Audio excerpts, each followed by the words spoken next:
పవిత్రమైపోయింది. అప్పటి వరకు పాపిగానే బ్రతికాడు.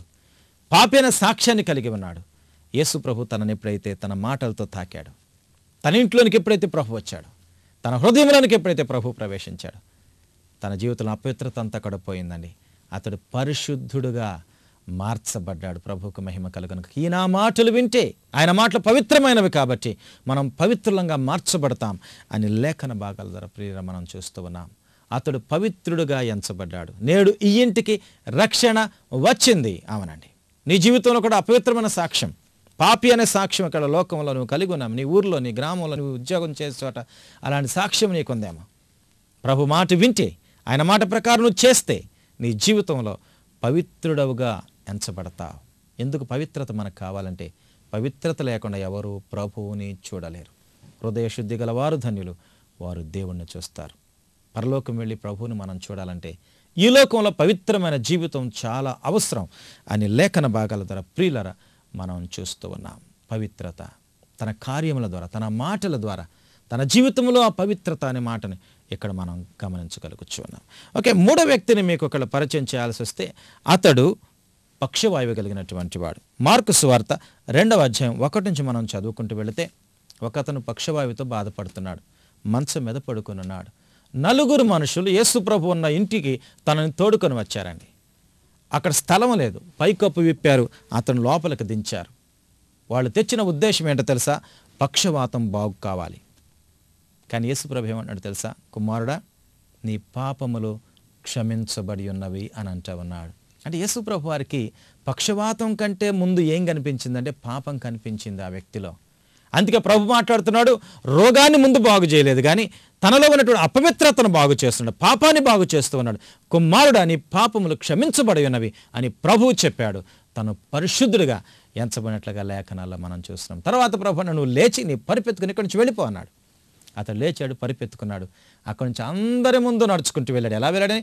పాపిగా పడుకొని వచ్చాడు, పరిశుద్ధుడుగా పరిపెత్తుకొని పరుగులు తీసుకుంటూ వెళ్ళాడు. ప్రభువుకు మహిమ కలుగునుగాక. హల్లెలూయా.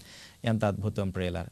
నా జీవితంలో కూడా ప్రభు ఏం కోరుకున్నాడో తెలుసా? స్వస్థత ప్రాముఖ్యం కాదని. అందుకంటాడు, ఒక చెయ్యి ఉండి పరలోకం వెళ్ళొచ్చు అంట, 2 చేతులు కలిగి నరకానికి వెళ్ళే కంటే. ప్రభు చెప్పిన మాటలు అవి.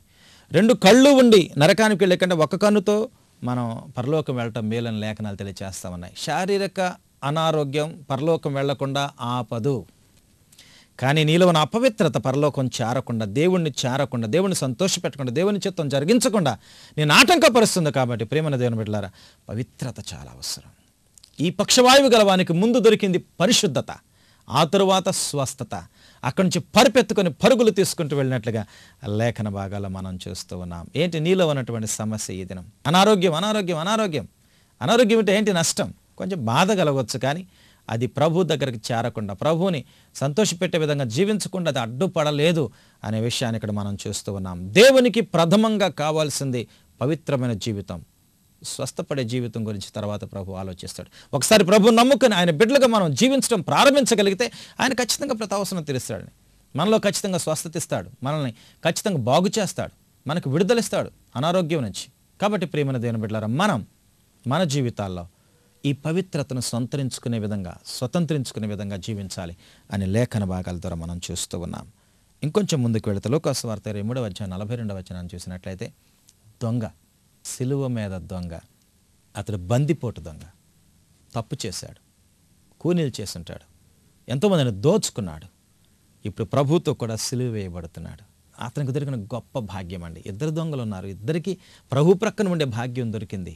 ఒకడేమో దుర్వినియోగం చేసుకున్నాడు, ఇంకొకతడేమో సద్వినియోగం చేసుకుని పాపిగా దేవుని యొక్క రాజ్యానికి చేరగలిగాడు. ఒక అపరిశుద్ధుడు, ఒక దొంగ, ఒక మోసం చేసే వ్యక్తి, ఒక దోచుకునేటువంటి వాడు ప్రభు ప్రక్కన ఉన్నాడు. మొదటి దొంగ అన్నాడు కదా, నువ్వు దిగి మమ్మల్ని కూడా దించొచ్చు కదా అన్నాడు. 2వ దొంగ అన్నాడు, అలా మాట్లాడదు, మనం తప్పు చేశాం. బుద్ధిహీనులాగా ఎందుకు మాట్లాడుతూ ఉన్నాం? మనం తప్పు చేసి శిక్షణ అనుభవిస్తూ ఉన్నాం. ఈయన ఏ నేరము చేయలేదు. ఎంత అద్భుతమైన సాక్ష్యం ప్రియులారా. అవును, మన జీవితాల్లో కూడా ఇది గమనించాలి.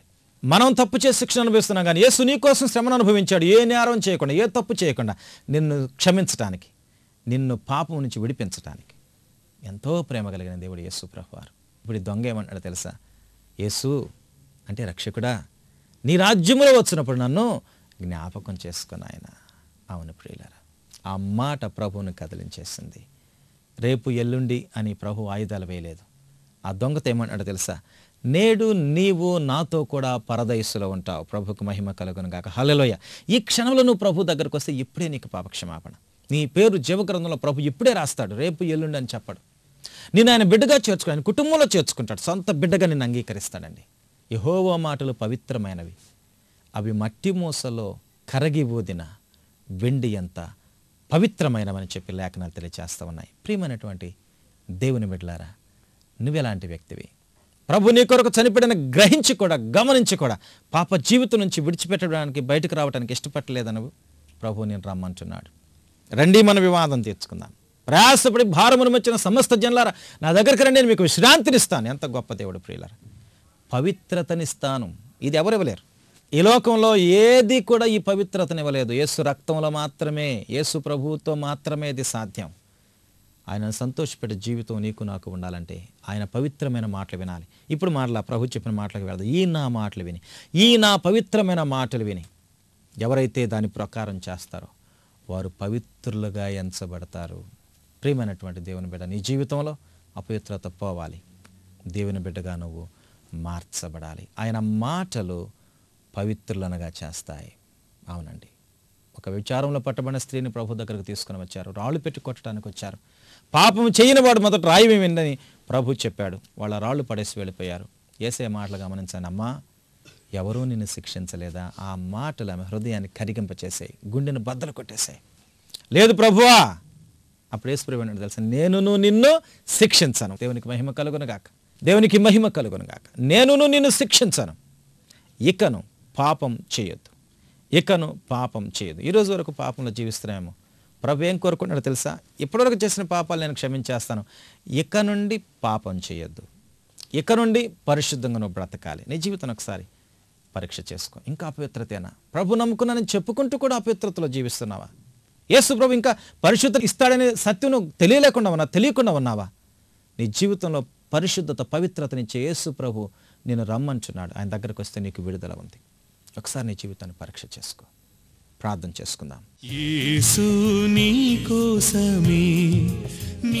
ప్రేమించిన మా పరలోకపు తండ్రి, పరిశుద్ధుడ, నమ్మదగిన దేవుడ, మీ పాదమున స్తోత్రాలు. మాతో ఈ దినం మాట్లాడేందుకు మీకు వందనాలు ప్రభా.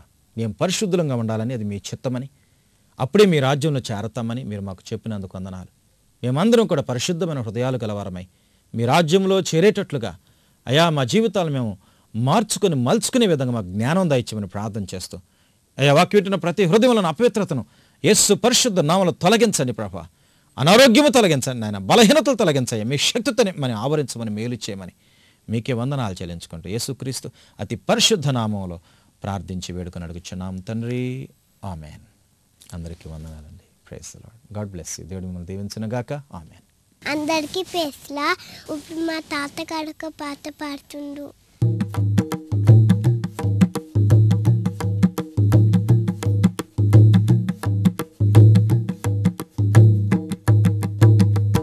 ఎంతో శృంగారమైనది యేసుని చరిత, మది ఎంతో వేట్కై ఉన్నది మోక్ష ప్రవేశ.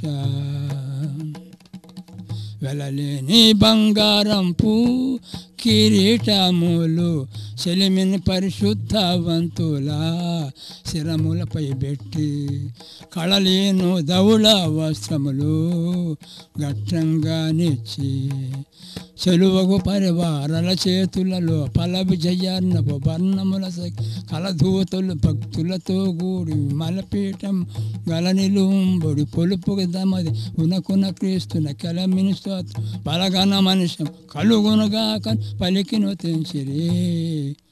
ఎంతో శృంగారమైనది యేసుని చరిత, మది ఎంతో వేట్కై ఉన్నది మోక్ష ప్రవేశ.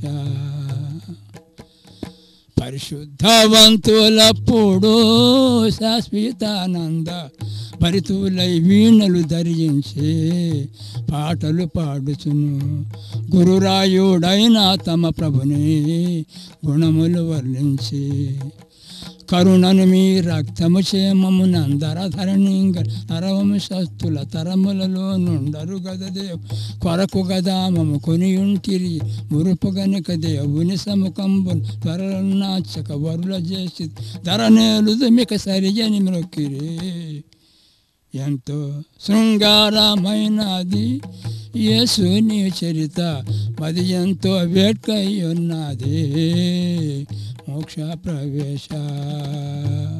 ఈ కార్యక్రమం మీకు దీవెనకరంగా ఉంటే మాతో పంచుకోగలరు. Our address: pastor Nathaniel, Jesus for you, Berea Baptist church, 31-828 Krishna enclave, Tirumalagiri, Secunderabad 5,50,000. Our phone numbers 924-715-7162, 957-333-7222.